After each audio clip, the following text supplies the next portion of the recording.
Quand Emmanuel est venu me chercher dans cette zone, enfin dans ce refuge de seconde zone où je me suis cachée, c'est-à-dire la BNF, ou même de troisième zone parce que je me suis cachée dans le département très technique de l'information bibliographique et numérique, donc qui gère les métadonnées de la BNF, donc les catalogues, les fichiers d'autorité. Je me suis demandé ce que j'avais à voir avec l'histoire des femmes et ce que j'allais pouvoir vous apprendre aujourd'hui. Parce que peut-être par une sorte d'aveuglement sur mes propres pratiques, j'avais l'impression d'en avoir de très neutre vis-à-vis du genre. Donc j'ai un peu réfléchi à ça.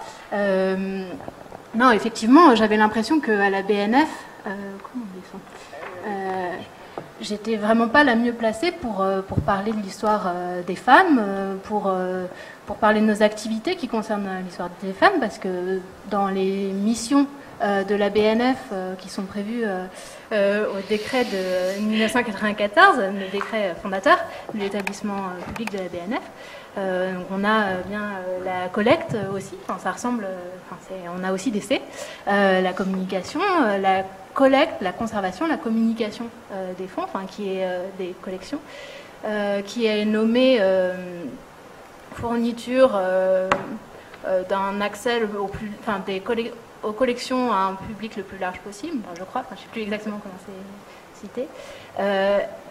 Donc c'est parmi ces missions fondamentales qui sont prévues au décret, il y en a qui vont permettre, qui vont inciter les professionnels à communiquer sur l'histoire des femmes, à être actifs et engagés avec les chercheurs sur l'histoire des femmes. Donc j'ai regardé un petit peu ce qui s'était fait, ce qu'on pouvait trouver en ligne sur les actions de la BNF concernant donc la collecte des fonds, la conservation et la communication. Ce qu'on pouvait trouver en ligne sur l'histoire des femmes à la BNF, et effectivement mes collègues sont très très productifs, ils sont très engagés, et on voit par exemple quand on cherche sur le site de la BNF les expositions virtuelles sur les femmes, donc là j'ai cherché juste à femmes, et on voit les femmes au XVIIIe siècle, la Châtelaine, toutes ces belles expositions en ligne que je vous invite à aller regarder. Ensuite, donc j'ai regardé aussi ce qui se faisait par exemple du côté de la numérisation. Je pense que vous connaissez la bibliothèque virtuelle Gallica de la BNF, où là aussi il y a des parcours sont proposés, donc des parcours thématiques sont proposés aux historiens des femmes et aussi à toute personne curieuse. Donc là j'en ai sélectionné un sur la presse féminine. Enfin, du côté communication des documents et aide à la recherche, on a des choses qui se sont faites aussi très récemment, notamment ce très bel ouvrage, je trouve, sur les sources pour l'histoire des femmes, donc les sources à la BNF en fait, sur l'histoire des femmes, qui a été fait, coordonné donc par Annick Tillier. Donc, j'ai un peu consulté cet ouvrage, et il est vraiment intéressant parce qu'il il vous aide à chercher, dans cette grande dispersion des fonds, il vous guide parmi ces fonds très dispersés, et dispersés en fonction des supports, livres, documents audiovisuels, archives. Il vous aide, il vous guide dans ces sources. Il y a aussi dans ce document une lecture critique des anciens catalogues de la BNF et comment ils montrent ou cachent les femmes, justement. Alors c'est là que je me suis dit, Emmanuel avait peut-être raison, en fait, il y a quelque chose à chercher là-dedans dans mes pratiques, parce que si on se moque de la cotation Clément et de l'absence des femmes dans cette cotation, la cotation Clément, peut-être qu'on peut regarder aussi de manière critique la façon dont le catalogage se fait aujourd'hui et la façon dont les femmes sont décrites dans nos catalogues. Donc, qu'est-ce qui se passe dans les catalogues actuels? Alors, j'ai repris deux constats d'Annick Tillier et de ses collaborateurs sur les catalogues. Donc, ils montrent et qui, en fait, deux constats sur les limites de ces catalogues pour l'historien des femmes, pour la recherche sur les femmes. Donc, d'abord, le grand constat, c'est que justement tous les documents de la BNF sont extrêmement dispersés, difficiles à centraliser en fonction d'une thématique. Donc on a besoin de guides comme ça pour pouvoir savoir qu'il faut aller chercher dans ce fonds-là parce que il concerne l'histoire des femmes. Il faut aller chercher dans tel domaine du classement parce que ça peut concerner les femmes, même si le nom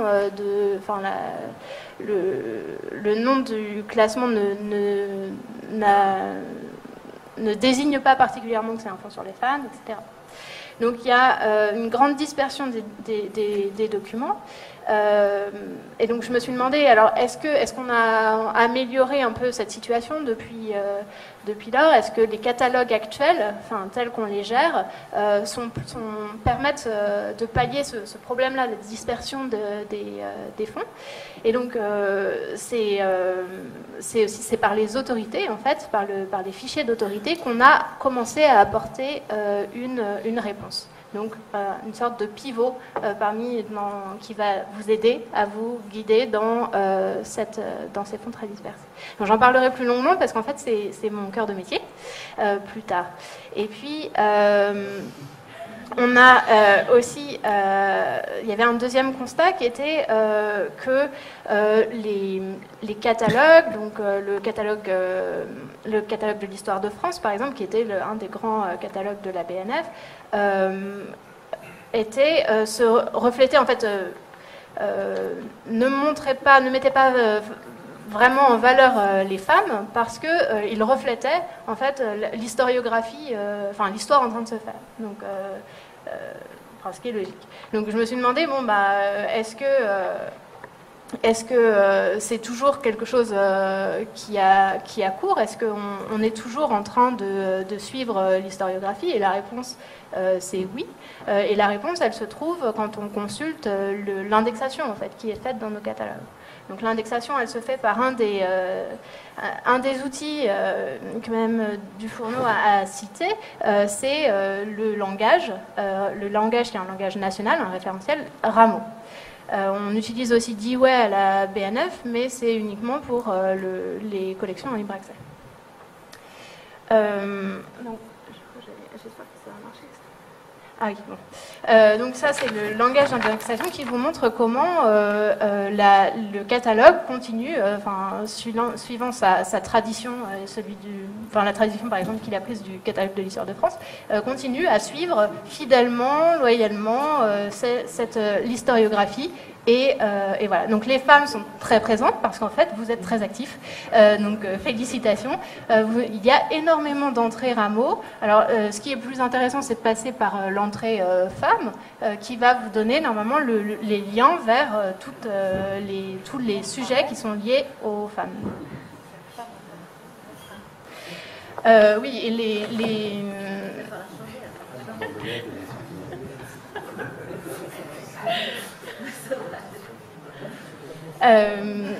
donc l'indexation Rameau comme un miroir de la production historiographique sur les femmes. Donc, alors qu'en est-il des autorités, les autorités de nom de personnes que je gère plus particulièrement à la BNF? Qu'est-ce qu'elles peuvent apporter, qu'est-ce qu'elles disent sur l'histoire des femmes? Donc je vous dois un peu des mots d'explication sur ce jargon. Donc qu'est-ce que c'est une autorité? Pourquoi on se proclame du fond de notre troisième zone l'autorité pour parler des femmes? Donc les notices d'autorité, donc c'est vraiment c'est un jargon bibliothéconomique pour exprimer en fait l'autorité, c'est le contrôle qu'on exerce sur la description du document. Donc, une notice d'autorité, comme on en voit une ici enfin, dans cet exemple, elle rassemble, enfin, c'est un ensemble d'informations qui sont rassemblées, choisies par le bibliothécaire, en fait le catalogueur, mises en forme, codées sur une personne, sur une œuvre, pour permettre, mais alors là, c'est là que, enfin, pour permettre uniquement l'accès aux documents. Donc, c'est vraiment très strict. C'est pas une démarche historienne, ni biographique, ni enfin, de recherche, en fait. C'est vraiment, au départ, un simple élément du catalogue, enfin pas simple parce qu'il est important, mais un élément de catalogage qui permet donc de décrire de manière univoque des entités qui sont cataloguées, donc pour ne pas confondre, en fait. Pour ne pas confondre, pour expliciter aussi des données qui ne sont pas dans les documents que l'on va cataloguer. Donc là, on voit l'exemple d'Anne-Marie Martin, pour lequel le travail d'autorité, donc de contrôle des accès, en fait, des points d'accès, a été fait et plutôt bien fait. J'ai l'impression, bon, alors je n'ai pas repris, mais j'ai l'impression que c'est un nom, une homonymie qui a été bien traitée dans notre catalogue, dans notre fichier. Donc c'est un contrôle sur les documents et c'est aussi un outil de navigation dans les collections. Donc on a 14 millions, à peu près 14 millions de documents à la BNF, assortis de plus d'un million d'autorités, de notices d'autorité. Donc c'est pour vous dire l'importance des autorités dans ce catalogue qu'on veut vraiment comme outil, comme pivot pour pouvoir rassembler déjà rassembler différentes formes du nom et rassembler les documents liés à une personne, soit parce qu'elle en est l'auteur, soit parce qu'elle en est le sujet. Donc pour établir les formes, donc les contenus de ces notices d'autorité, effectivement, c'est une norme payante. C'est une norme payante, donc j'en ai eu une quand je suis arrivée il y a 2 ans et demi sur mon poste. J'ai eu une norme AFNOR, donc voilà, j'en possède une. Je l'aurais peut-être pas achetée parce que c'est vraiment soporifique. Alors elle a été écrite. J'étais très impressionnée quand je suis arrivée parce qu'elle a été écrite l'année de ma naissance. Je me suis dit mais c'est pas possible, je vais travailler sur quelque chose, sur un texte qui a mon âge. Est-ce que ça va vraiment marcher? Donc effectivement, on continue de suivre cette norme AFNOR qui nous permet d'établir les formes du nom et notamment les noms composés. Cette norme AFNOR nous explique comment on va rejeter des formes. Donc c'est pas du tout péjoratif en fait, c'est vraiment c'est une question de gestion des index en fait. On va choisir une forme retenue donc sur des critères qui sont plutôt simple en fait. On prend pour un nom composé comme ça et quand on a des situations, des changements matrimoniaux, on va prendre le dernier nom de la personne, le plus récent, à moins que, bon parce qu'on aime bien les à moins qu'il y ait une forme plus de notoriété, une forme prépondérante. Voilà, donc c'est quand même pas très très complexe à suivre.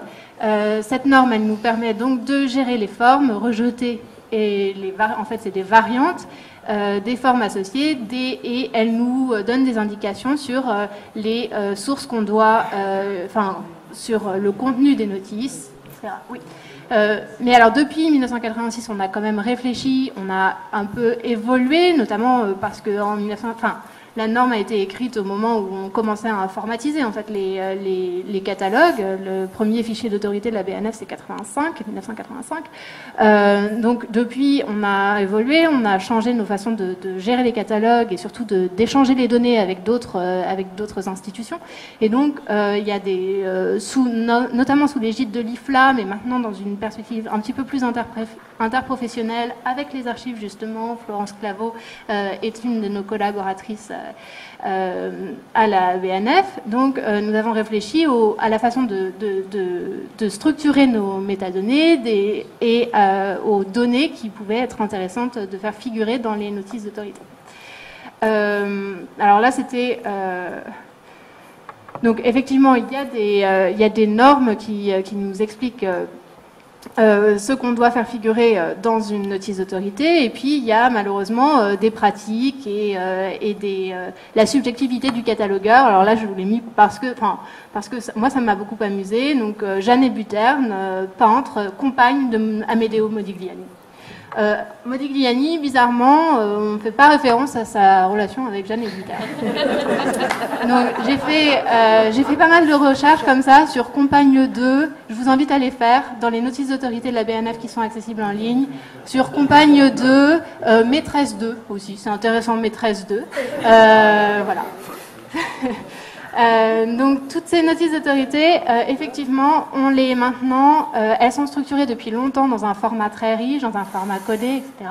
Et c'est notre grande richesse aujourd'hui pour la gestion des catalogues, c'est-à-dire que ça nous permet aujourd'hui de les diffuser, de les échanger, de les confronter à d'autres données. Donc c'est ce qui permet au catalogue de bibliothèques d'être bien référencé et donc de se confronter à d'autres autorités au niveau international. Donc je vous invite à aller regarder ce que c'est que le fichier VIAF, Virtual International Authority File, qui va regrouper plus de 40 bibliothèques nationales et qui tend à rassembler aussi maintenant des archives et des projets de recherche. Donc des projets de recherche, je ne sais plus exactement, il doit y en avoir 3 ou 4, surtout américains, mais donc il y a des communautés de chercheurs qui participent à ça. Et enfin, ces notices d'autorité très bien structurées dans des formats échangeables nous permettent désormais d'utiliser des identifiants internationaux pérennes qui permettent l'échange de ces données avec des différentes communautés, des sociétés de gestion de droits, d'auteurs, etc., et aussi des sociétés d'historiens.